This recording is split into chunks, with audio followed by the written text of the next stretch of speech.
Hey Matt, how you doing? Hey Bill, how are you? Great, thanks. I know Brian Balago is a heck of a player for you guys, but what does Rick bring to your offense that makes him a good fit? Well, first of all, he's got a ton of experience. I know he battled through some things last year, but just a veteran presence, and it seems he's about the right things. He fits in the locker room really well. He fits in the O line really well. I've been impressed with him just in the limited uh, exposure out on the field through the walkthroughs, but he's locked in, ready to go.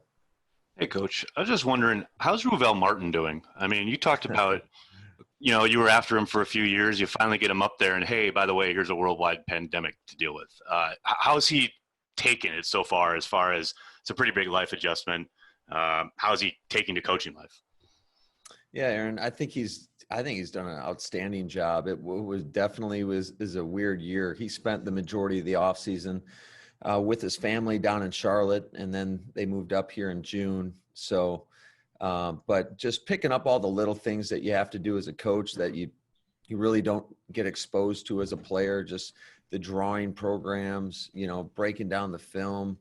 We always have an offensive staff meeting every morning, and just quizzing everybody, quizzing Ravel, putting him on the spot a little bit. But he does a great job each and every day. He's got a great attitude. I think he brings so much positive energy into our building, and that's one of the biggest reasons why I always thought he would make a great coach. Obviously, I've known him for a long time. I trust him.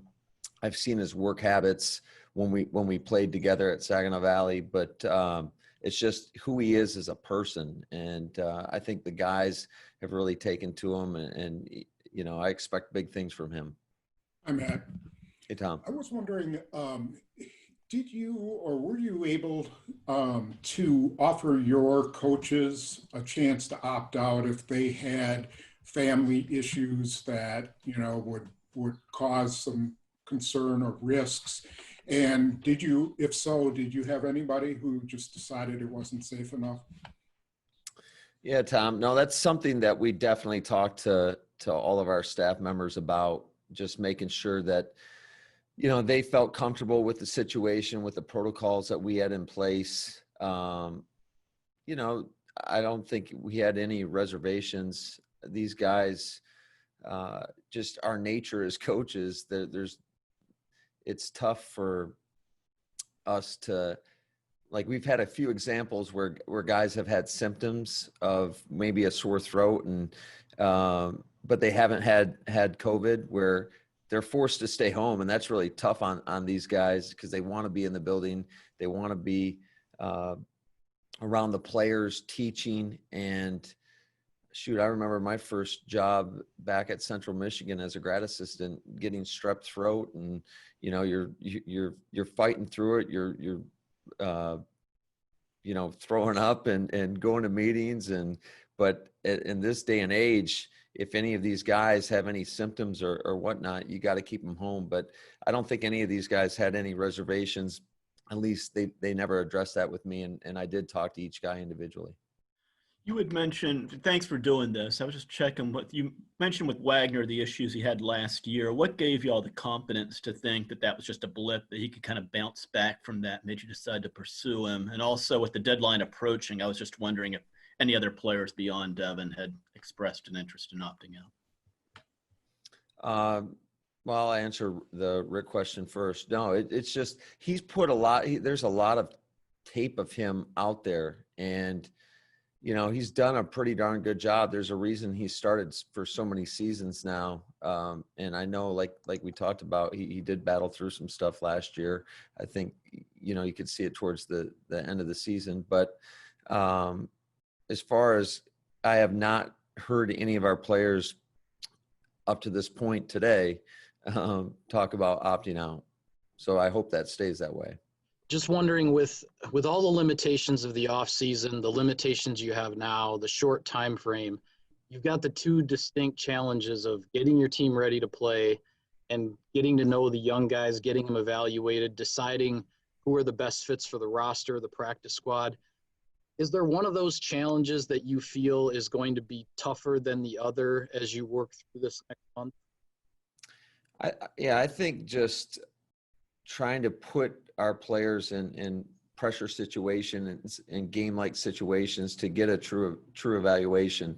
There's nothing like going out there and playing preseason games against real competition to see how guys are going to respond in that moment. And unfortunately, that's not the circumstances that we're given this year. And we've got to try to implement as many game-like situations to see how these guys respond in those moments.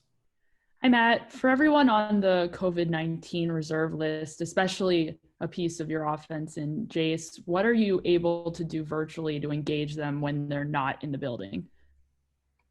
Just that. I mean, it's been limited to the position meetings, the unit meetings, and we've got such a great setup here.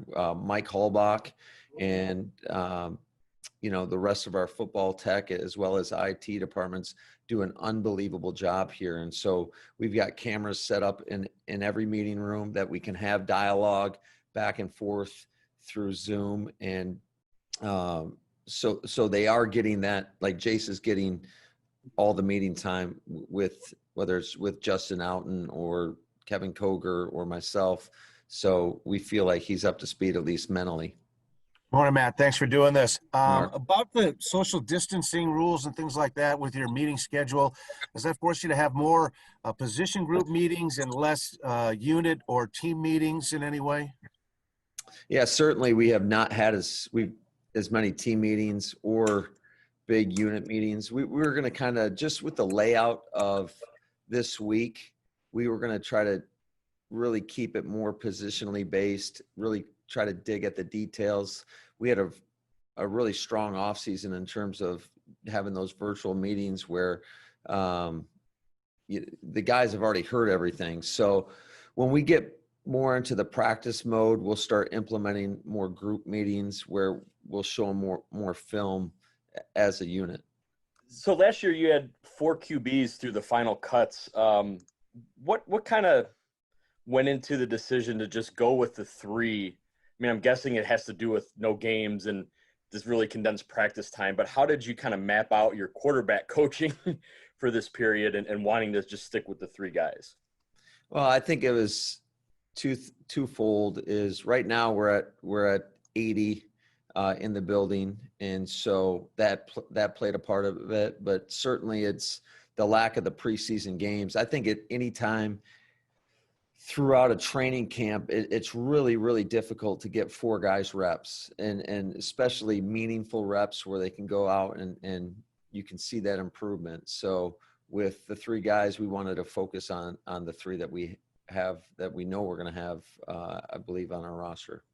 Hey, good morning, Matt. You guys threw in that request for John Lovett. I was just curious how familiar you are with him and just how he potentially might fit that mold of what you guys look for in fullbacks. Yeah, so I had a limited exposure to him a year ago. Obviously, I know, he was a quarterback at Princeton or in the Ivy League school. I think it was Princeton. But, he's just a real versatile player, very, very smart. I think he can do not only the fullback, but just that movable kind of tight end piece that I think is extremely valuable to add a little bit of flexibility to your offense. Hey, Matt, I saw the Ravens announce their practice schedule. They're going to have like 17 practices in 20 days, starting August 17th through September 5th. Do you have at least the early part of your schedule mapped out? And if so, when are you going to be hitting the field for the first time? Yeah, so we do have a schedule mapped out. Kind of like I told you guys the other day, though, it's going to be very, very fluid. We've got to get a good feel of where our guys are at. So that takes a lot of people in this building, with myself, with Flea, with Gizzy, and from the players, and specifically the leadership council. But right now we're planning to go out and have our first practice next Saturday. Matt, what did you guys see with Robert Tonyan last year that makes you feel good that he can take the next step? How did James Looney do in his transition? And does Ravel still do the impressions? Because I got some killer tape from back in the day when he was in the locker room and a player. Well, I'll answer the Robert Tonyan question first. It was pretty impressive to see how he came back. Obviously, I thought, he made an unbelievable play in that Dallas game, and unfortunately, it hurt him, and he missed a significant amount of time. But for his ability to stay with it, to battle back, and I thought he showed a lot of toughness, throughout, and specifically at the end of the season. James Looney, he's lost a lot of weight, and so I'm excited to see what he looks like when we put on pads. And I have not seen too many impressions from Ravel lately, but I'm sure that's coming down the road.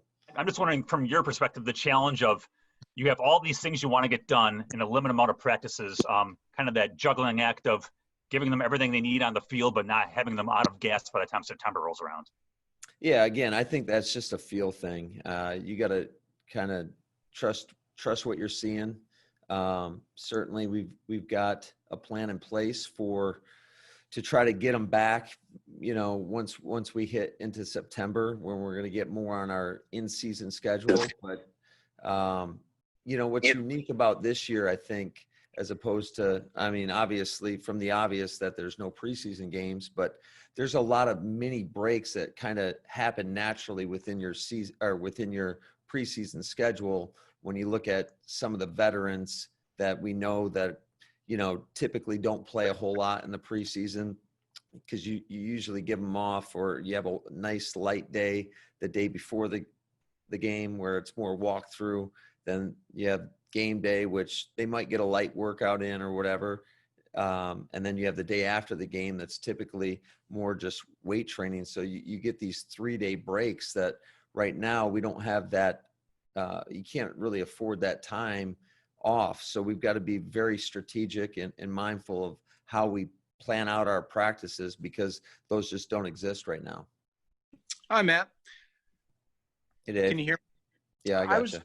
curious on flexibility and the more you can do type stuff. You mentioned Lovett and all the stuff that he's able to do on the field, just in general this year, with the fact that guys could wind up on a reserve list and you could be surprisingly out of a guy.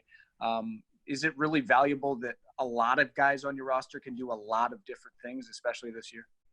Yeah, absolutely. Because to your point, you just really don't know what the future holds, especially with the whole COVID deal. But it just gives you it gives you the ability to not be limited necessarily by your personnel. Obviously, we always, as coaches, we have to adjust to who we have available for game days, and we'll always do that. But we feel like we have a lot of just good movable pieces, not only on offense, but really in all three phases.